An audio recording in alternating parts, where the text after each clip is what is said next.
Bismillah ar-Rahman ar-Rahim. Allahumma salli ala Muhammad wa ali Muhammad. Some brothers and sisters have requested from me that I prepare a wudu tutorial. Wudu is very important for us as Muslims because we do it on a daily basis in preparation for salah and to stay in the state of ritual purity.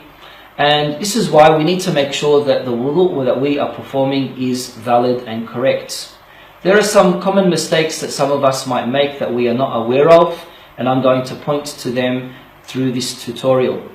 I have with me my son Ibrahim, and he's going to demonstrate how wudu is done. Before I do start wudu, I need to make sure that there are 4 things that I am aware of.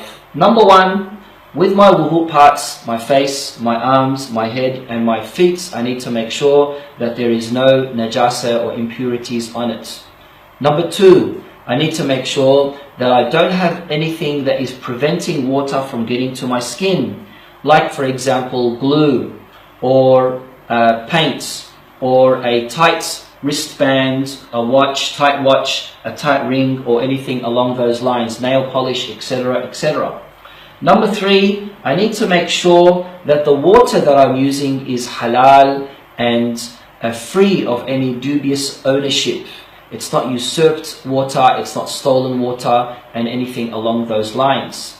And number 4, I need to make sure that my head and my feet are dry. I'm going to explain that during the tutorial as well.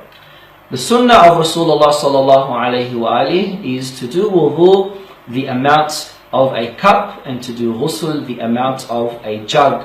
And this is why we're going to demonstrate how easy it is to do wudu with as much water as you can see here in front of you. We need to make sure that we avoid wasting of water and always respect the environment. There are some mustahab things that you can do before wudu. Of course, we know that you've done your niyyah, and one mustahab thing is to wash your hands, another mustahab thing is to gargle water, a third mustahab thing is to sniff some water. The first wajib thing to do is to wash your face. Ibrahim is going to start washing his face. Of course, the top part is from the line of your hair above your forehead and all the way down till below your chin. And sideways, it is between your thumb, everything that fits in between your thumb and your middle finger, making sure that I am doing a little bit more to cover all parts.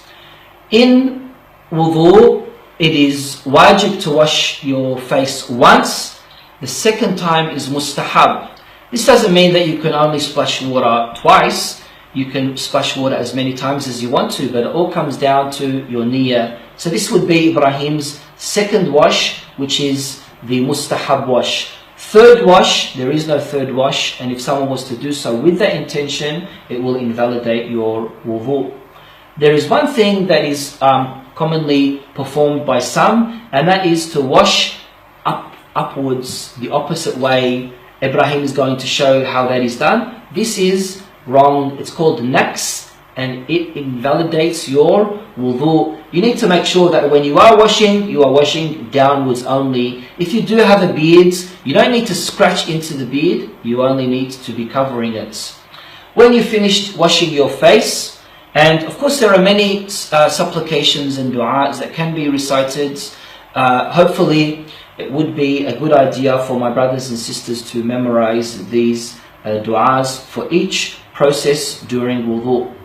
It's mustahab when you're going to start washing your right arm to put water in your right arm and then put it onto your left and then start washing your right arm. You're washing your right arm from above your elbow all the way down till the tip of your fingers, making sure that you're covering all parts.